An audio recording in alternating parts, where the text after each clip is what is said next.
Testing. A, B, C, D, E, F, G. Me, mamo.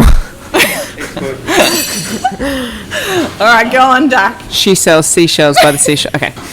Do your thing. Okay. Hi, guys, and welcome to another episode of On the DL. I am Dakota. Hi, I'm Len. And we are on... Sorry. All right, should we start that one over? Yeah, right. Let's rewind that.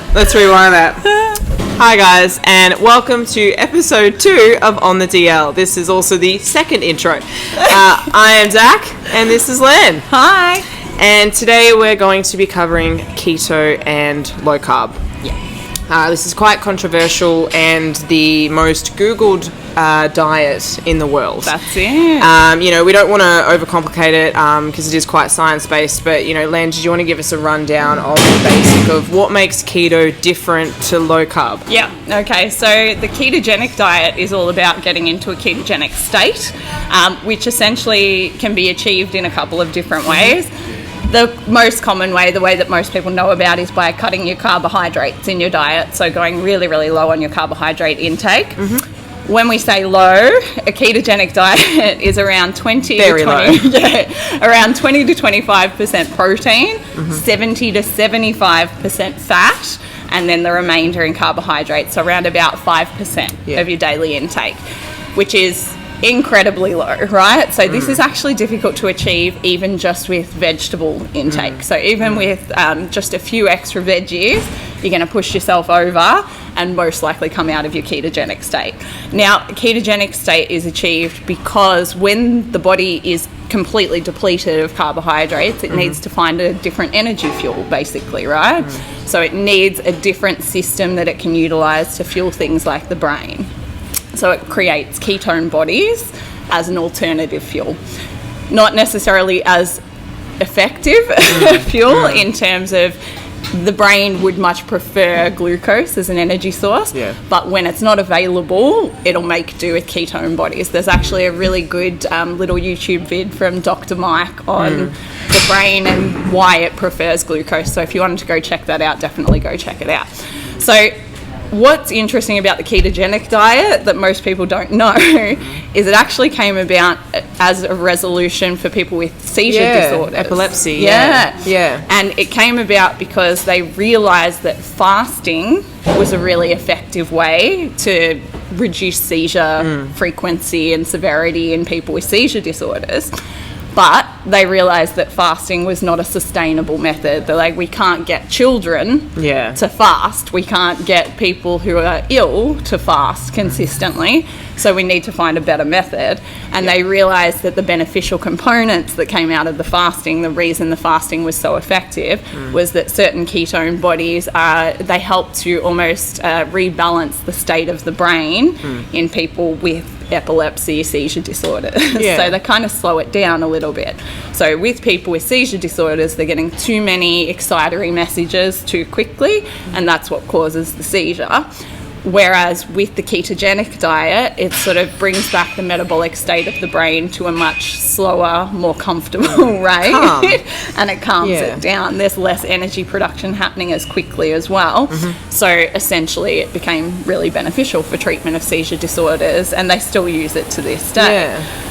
The funny thing was, though, once they created all of this information, there was a bunch of people who started using it and lost a lot of weight. And so, of course, we, I guess, reappropriated. Took it and ran with it. And decided that it's now a weight loss fad.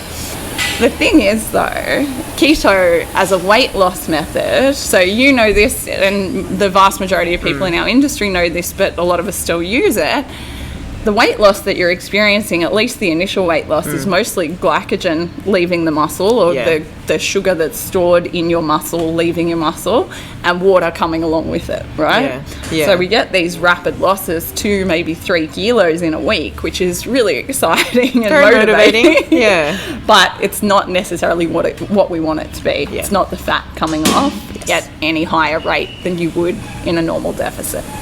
So I guess the fundamental things that make the ketogenic diet not necessarily as practical as a low carb diet.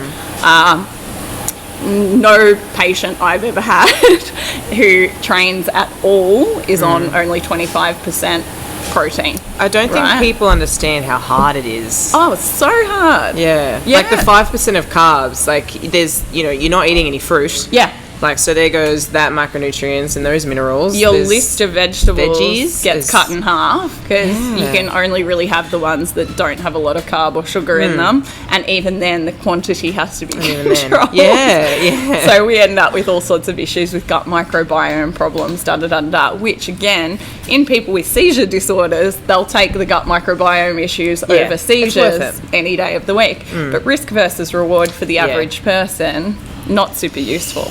And look, the protein component is a big thing here as well. So when we're thinking about the population that we're talking to most of the time, most people are active these days. You know, it has become a world where training in one form or another is a part of most people's lives. More people than not. Definitely. So if we're talking about trying to get in somewhere between, 1.8 and 2.2 grams per kilogram of body weight per day, we've already ruined the ketogenic diet, right? We're just not going to be able to achieve it. So do we, cut the protein back, risk the muscle loss, risk the performance difficulties, just for the fact that we're going to get a 3 kilo loss from glycogen and water? Probably not, in our opinion, right? Yeah, and then everyone's different. I've definitely seen and heard people that go on keto and they thrive and they really feel love amazing. it. They get that. I've heard about the clarity, and they have boundless amounts of energy. And then I've also heard the other spectrum of it just seems so difficult. Yes. And I haven't met one person who doesn't like bread.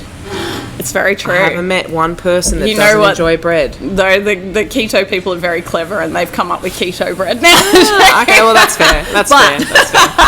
It's not as good. It's definitely not as enjoyable, but it's there. So you're right though. There are certain people that absolutely thrive on keto. 100%. They swear by it. I have a few patients that are on keto. And it's not ever been my first choice, right? So I might go through 7 different ways of approaching something and then finally go, okay, well this hasn't worked, this hasn't worked. Try this. Let's give this a go. We'll see what it does. I think there's a time and a place. Yeah. I think there are people who demonize it without actually realizing why. Like they just hate it for no reason. Which is, you do you. And then there are obviously people who love it and don't want to do anything else and don't want to touch carbs ever again. And I think it has its time and place. Absolutely. Especially with diabetes patients. For a short amount of time. Exactly. For a very short amount of time, because it's not sustainable for most people. And even then, we want carbohydrates in a diabetic diet. And when we're referring to diabetes, we're talking type 2 or non-insulin dependent diabetes here, guys.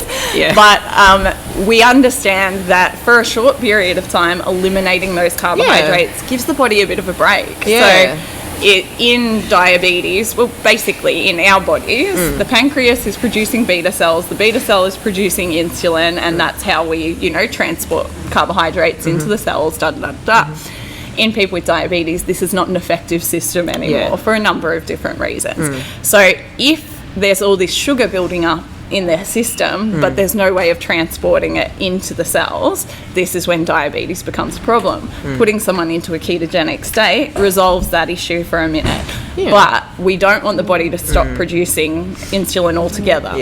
We still want the body to know how to do it. Yes. So essentially what we really want to do is use keto short term, 2 to 4 weeks, max, to just sort of reset the system and then start slowly and gradually building carbohydrates back up into the body so that their insulin sensitivity improves, and they actually end in a better place than where they started, which is pretty much always the goal, right? Yeah. Like 100%. We go about it 6 billion different ways. Progression. I don't think keto should be as demonized as it is. I think it has a time and a place, and unfortunately in this day and age, where we're after those instant quick results, keto provides that. But unfortunately, like low carb, for majority of people who enjoy carbs, it's just not sustainable. That's it. And think of the social implications. Try going out to a restaurant and saying, hey, okay, I want a big slab of steak, and you can only give me these 3 vegetables, and you can only give me 100 grams of them in total. Don't put any sugar in the sauce. Don't do this. Just slather it in olive oil and you're done. Send it out. It's near on impossible. Like you can try really hard, but it's not a exciting way to live. So for the people who find it makes such a difference in their life that it's worth it, great. Good on them, stick to it, and we're not going to be changing them off of it just simply to prove a point. But for the vast majority of people, that's not how it's going to play out. You know? That's the issue, I guess, with low carb. Like, it's just a diet that brings fast results, but what happens in majority of people is that they reintroduce the carbohydrates and then their body weight fluctuates, but they don't have the education behind them to know why. So they just see the weight increase and go, oh, carbs must be bad. Yeah, that's right. Kills me. They're not thinking about how nice and full their muscles now are and how fueled they feel at training and da. Because we do, like, we'll probably mention this a lot, but we have this absolute addiction with aesthetics. And even when even at the outset, if our goal is performance or if our goal is something else, aesthetics always gets tied into it somewhere along the lines. And those scales, because they're the only tool that we've got at home to use, they really do become our kind of go-to for reward punishment. It's kind of like, all right, if scales are up, I did badly. The scales are down, I did well. And it can instantly change your mood for the day without even understanding what's going on. So there's like, one of the funny things that I get some of my clients to do is when they start having that negative relationship with the scales, I get them to list 10 things that could affect their scale weight. And when they sit there and they actually list it out, they start realizing that what they're measuring is not what they think they're measuring, and then they can start to dissociate. So if your muscles are full of glycogen and water, one, they look better, not worse.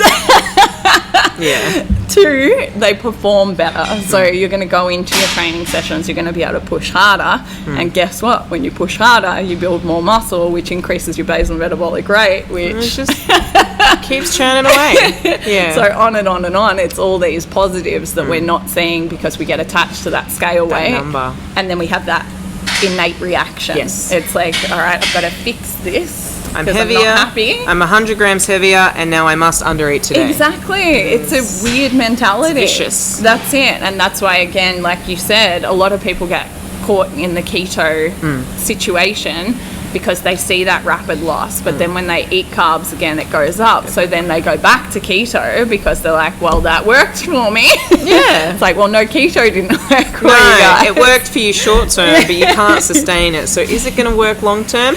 Probs not. Exactly. That's the only thing that's not great about low carb. I think dependent, there are people who thrive on it. Once again, there's a small percentage of the population who love it. Absolutely. But for majority, just because it brings you fast results doesn't mean that it's healthy or that it's going to be good for you, or that it's maintainable. Exactly. And I think if it's maintainable, like that's what we need to focus on. So I guess that's kind of where I lean away towards low carb. Like obviously if you're a bodybuilder or you have specific goals, you need to make a weight class, you need to get down to a certain weight before a certain date, then it's then go nuts. You got to do what you got to do. That's right. And it's all part of the system, but then it's planned, it's periodic, it's and it's stuck to. That's right. And we also use carb loading in bodybuilding, so we're not scared of carbs, we're just using it differently to how we would use it in day-to-day life. So there's all these different applications. Even things like being male or female can have an impact. Your sporting history can have an impact. Like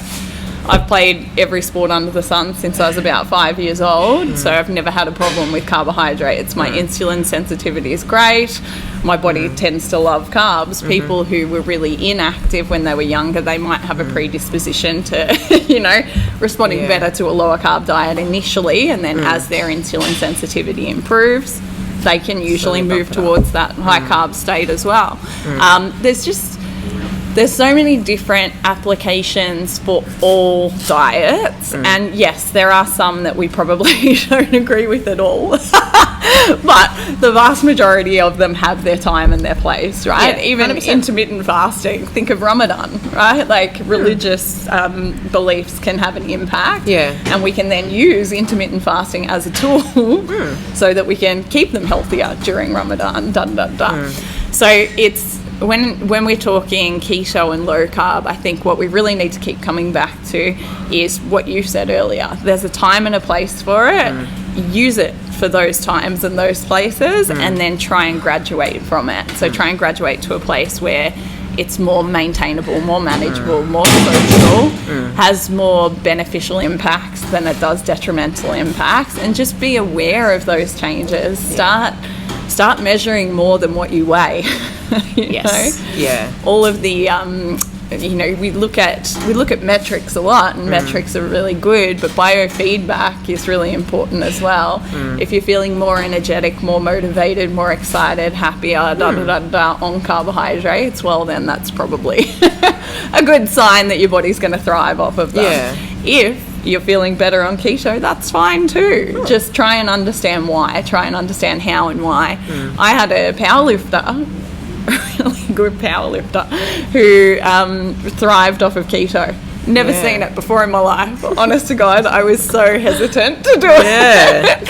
But she performed incredibly well on keto, and it broke all of the rules. Everything that you study, everything that you understand about the human body says carbs, particularly around training for powerlifters, and she just thrived off of keto. So you can either bang your head against a brick wall and try and convince say like, no, that's wrong. You just accept it. That's right, and let them thrive. There's also new research coming out at the moment that look, I won't go into it because I haven't even read it really thoroughly yet, but it's showing that low carb diets are probably more effective and more sustainable in males than they are in females. The problem is most studies are done on a greater population of males than they are on females, so we always sort of apply whatever happened in the male population to the female population. Now we're starting to see, okay, we're very different. There's lots of things that affect it. Yeah, well, I mean, that's the thing about studies. It's like, it's great, but there's probably another study that's going to say exactly the opposite thing. So it's good to, there was keto worked really well for rats in memory. But, haven't seen that in humans. So it's like, like the rats are really benefiting from keto. That's it. So all rats. All rats, go keto. Thank you and good night. So true.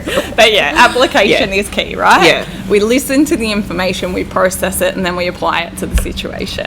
It's not about everyone should be this, everyone should be that. It's about individualizing our approach based on the person and what they're trying to achieve, and we've just got to get back to that, don't we? 100%. So I think keto is not bad if you use it properly. Low carb's not bad if you can sustain it. I think as long as you're happy and healthy and you can sustain what you're trying to do and you're not chopping and changing and setting yourself up for failure, I think that's the best way to go, really. Absolutely. So long and the short of it, all of them are going to work if they're applied correctly.